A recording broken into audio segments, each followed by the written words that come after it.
Xbox is screwing up the one thing that they absolutely cannot screw up. Question: when you think of Xbox, what's the first thing that comes to mind? And I'm not talking about what the Xbox of today wants you to think. Oh, games wherever and however you want to play them. Every screen is an Xbox. This is an Xbox. This is an Xbox. This is an Xbox. When everyone plays, we all win. No, if you're anything like me, the first thing that comes to mind when you think of Xbox is this guy, John 117, otherwise known as the Master Chief. You're thinking about this. Give their capital ships a straight shot at Earth. Master Chief, defend this station. Yes, sir. I need a weapon.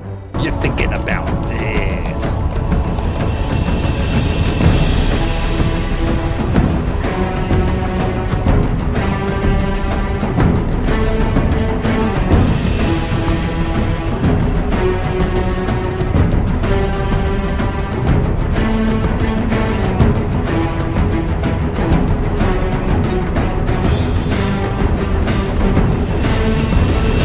Xbox was built on the back of Master Chief. Okay, maybe there were some other contributing factors to Xbox's success, Xbox's rise, but considering that Halo has raked in close to $6 billion from Microsoft over the past 25 years, throw in the fact that if I went out to the street and showed a picture of Master Chief to a total stranger, there's a decent chance that they would know who he is, versus other characters from other Xbox games. When it comes to Xbox as a company, you can say that Master Chief, Halo, Bungie, they did a lot of the heavy lifting when it came to their early success. Listen to me, I'm talking about Halo like it's some forgotten relic from a time long gone, but Halo is still very much a thing. But the Halo of today is not the Halo that we knew, which is a massive problem for Xbox. Obviously, Xbox in the middle of a lot of controversy right now, thanks to Microsoft's recent layoffs. But while they're in the crosshairs now, all eyes are on them. They're far from the only platform holder, console maker to piss people off. No, just this time last year, everyone was mad at PlayStation because they laid off a bunch of people from Bungie. Also last year, they shut down a couple studios too. And of course, everyone was up in arms when they revealed the price of the PlayStation 5 Pro. Nintendo, also no stranger to controversy, always ready to sue someone for the craziest stuff, or break your Switch 2 if you dare to mess with it in any way. But the difference is that PlayStation and Nintendo, their star players, their big franchises deliver. No one's talking about how mad they are at PlayStation right now, everyone's talking about how much they like Death Stranding 2, and that's only a couple of years removed from their follow-ups to their other big franchises, God of War, Spider-Man, and Horizon. All of their major franchises are accounted for, and they did really well, which gives them room for a couple of flops, a couple of things that piss people off. Same thing with Nintendo. As soon as they drop a new Animal Crossing game or a Smash Brothers game, everyone's gonna forget about the price of the Switch 2 and all of their other lawsuits. You go on over to Xbox, they're releasing a lot of games this year, but their major tentpole franchises, their star players, they're MIA right now. As long as the tentpole franchises are good, you have room for a couple of misses. That's why they're called tentpole franchises, flagship franchises. They support everything else that a publisher and platform holder does. It's not like Halo is totally missing. No, Halo Infinite came out, 4 years ago at this point, back in 2021. And while I maintain that I had a lot of fun with it, it was the first time that me and my buddies would get on regularly to play Halo multiplayer in a while, it didn't have really a lot of staying power. Though the bones I thought were good, it was missing a lot of features when it first launched. No campaign co-op, no forge mode, limited number of maps, especially in ranked. They were slow to get moving on the different seasons. And when they finally did get moving, people had already moved on. Because there are so many games, so many shooters out there nowadays. Xbox needs Halo to return to form. In the NBA, if your star player goes down, you're pretty much cooked. Jason Tatum blows his Achilles, Celtics are out. Tyrese Halliburton, same thing, blows his Achilles in Game 7 of the finals. Suddenly they don't have a chance to beat Oklahoma City. And just like NBA teams, when you're looking at Nintendo, PlayStation, Xbox, they need their star players. If Halo Infinite comes out in 2021 and it's every bit as good and memorable and revolutionary as something like Halo 3 was back in the day, you think anyone would care about Redfall coming out and being a flop? No, because they'd be too busy having fun with Halo. Xbox over the past like 8 months, they've given us a lot of like good supporting players, like some good guys coming off the bench. Avowed, South of Midnight, Doom the Dark Ages, all solid games, but they're not like all NBA all-star dudes. So now all eyes are on Halo Studios, formerly known as 343. Can they deliver the hit that Xbox needs? Can they restore Halo, and by extension Xbox, to its former glory? A lot of people doubt that they can, and I'm talking about a lot of people. Turns out not a lot of faith in 343, even if they change their name. And I hate to say it, because I'm rooting for them to deliver a really great Halo game, but right now it's not looking good. A lot of the headlines have been centered around the initiative because it was fully closed down,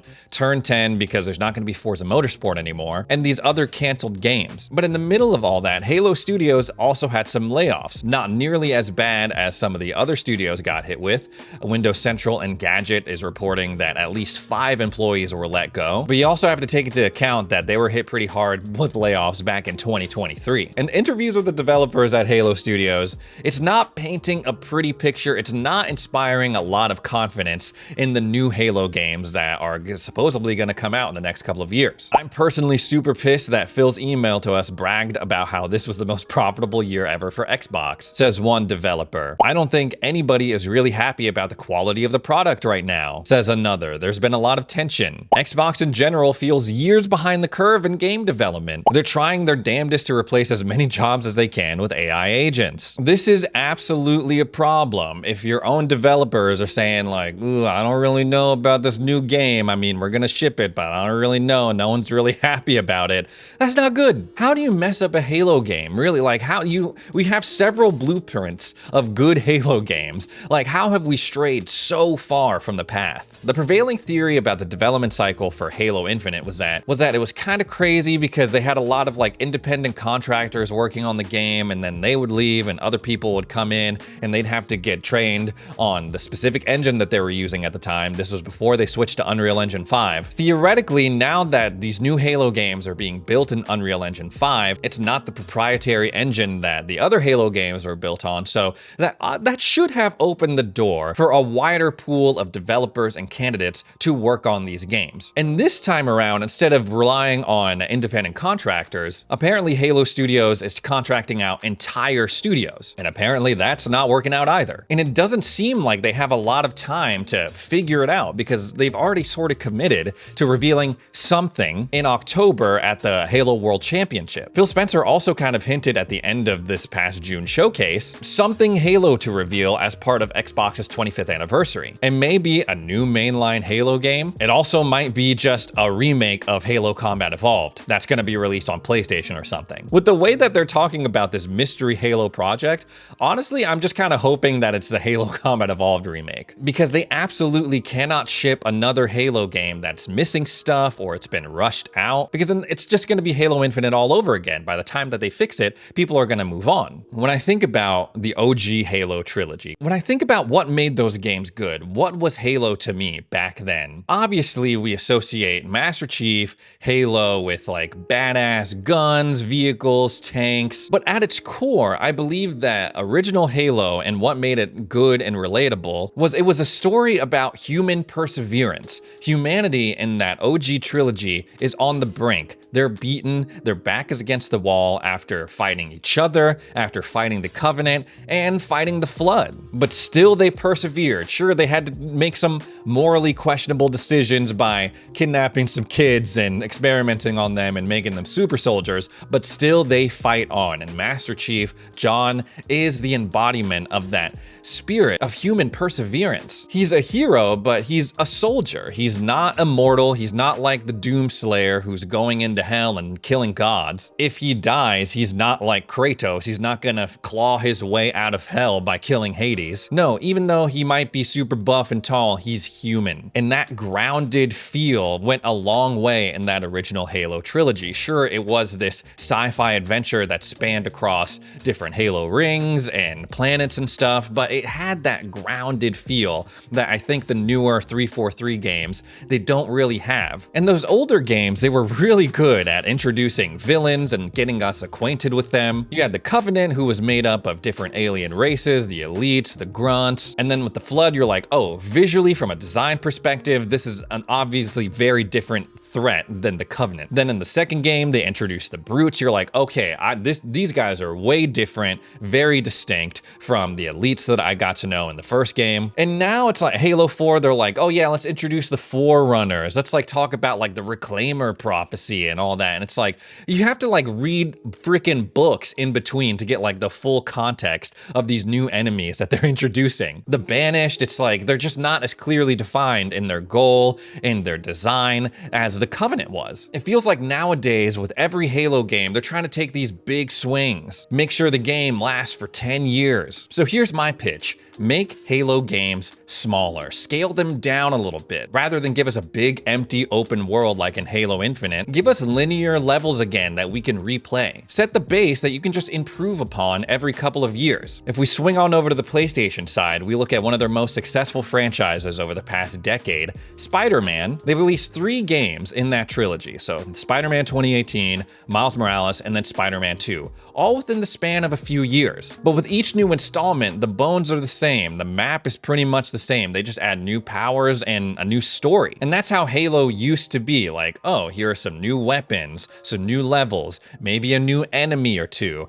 Oh, you can dual wield in this game. They weren't trying to reinvent the wheel. They were just tweaking it a little bit. They need to put a lot more thought in the balance of these games as well. They used to be perfectly balanced between single player and multiplayer. They had a campaign that was really solid, that encouraged you to replay, whether at a higher difficulty or to unlock achievements or go skull hunting. And multiplayer is this fully fleshed out experience as well. Whereas with this most recent release in Halo Infinite, it was like, oh, clearly the multiplayer is the focus because that is like a standalone game. And they're talking like, oh yeah, this is gonna be around for 10 years. We're gonna have all these seasons. It's gonna be awesome. That never happened. It kind of felt like, oh yeah, we also need to do a campaign too. Let's just go ahead and elongate it by making an open world. You can kind of say the same thing about Halo 5 because that campaign was super short, but the multiplayer was really, really fun. The campaign just needs to be good again. And what's missing in these past couple of Halo campaigns is I just feel like the stakes aren't there.